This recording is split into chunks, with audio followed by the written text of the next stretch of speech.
Have you ever heard the term stagflation and wondered what it really means? It's one of those economic buzzwords that sounds complex but has a simple meaning. In today's video, we'll break it down so that anyone can understand. Let's dive in. Stagflation is a rare and challenging economic situation where stagnation and inflation happen at the same time. Let's unpack that. Times stagnation means slow or no economic growth. Times inflation means rising prices of goods and services. Put them together, and you get a frustrating combo, an economy that's not growing, but the cost of living keeps going up. Why is stagflation a problem? Stagflation is problematic because it creates a double burden. 1. For consumers, prices go up, but wages often don't. People have less purchasing power.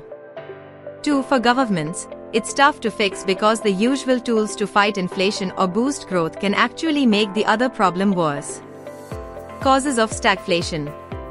Stagflation often happens due to times supply shocks. For example, in the 1970s oil prices skyrocketed, making everything more expensive. Times poor economic policies. High taxes or excessive money printing can worsen inflation while stifling growth. Times structural issues. Problems in industries or labor markets can hold back economic progress. Can we solve stagflation? Fixing stagflation is tricky, but it's not impossible.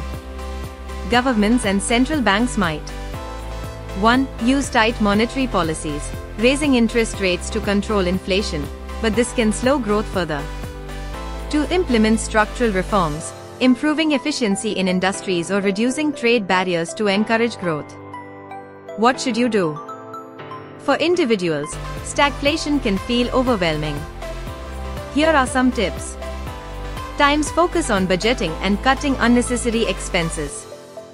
Times diversify your investments to hedge against inflation. Times keep building skills to stay competitive in the job market. Stagflation is a tough economic challenge, but understanding it is the first step to navigating it. If you found this explanation helpful, give this video a thumbs up and subscribe for more insights into the world of economics. Thanks for watching, and see you next time.